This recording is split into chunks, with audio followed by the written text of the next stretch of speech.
The higher the penetrating power of a shell, the thicker the armor needs to be to stop that shell. The thicker the armor, the higher the penetrating power of that shell needs to be to go through it, and on it goes. But not forever. As early as the 1960s, when the world saw the first shells capable of penetrating 400 millimeters of steel armor, tank manufacturers were forced to adapt, to find new ways to protect their vehicles. One of the solutions came in the form of composite armor. Basically, a type of vehicle armor consisting of layers of different material. It was just as sturdy as conventional armor, but much, much lighter. Here's an example. What you see here is the armor face taken from the Soviet T-64, the first production tank with composite armor.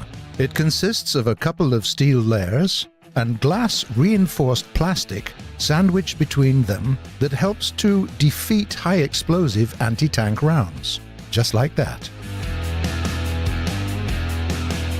And if you think that's fancy, in the turret there were special inserts made from extra sturdy steel that served the very same purpose.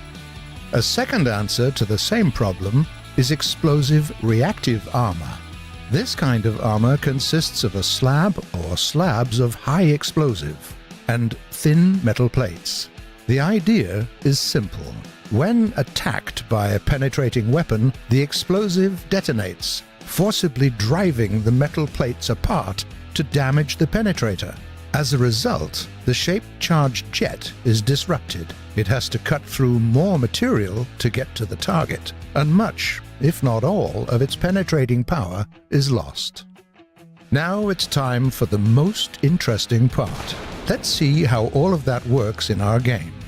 As you can see, both composite and reactive armor provide superior protection against HEAT attack, but are defeated by shells of other types.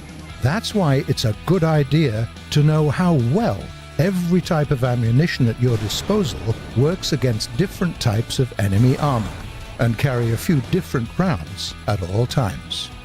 There is another important thing to consider. The dynamic elements of reactive armor effectively disappear after they have served their purpose. That's how they work.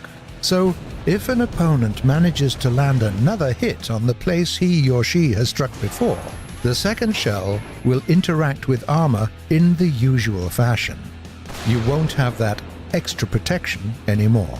Furthermore, the elements of reactive armor can be shot off or blown off by high-caliber machine gun fire, HE or even AP shells.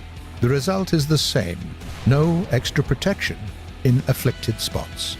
You also have to remember that different countries have their own ideas of what composite armor should consist of, and these ideas change throughout the times, usually more than once. The materials used in the production of this armor included metals, plastics, ceramics, and different ones at that, and even air. Take the T-64 for example. There were so many variants of the same thing that it's hard to keep count. We tell you this because our goal is to model all these nuances in our game as well.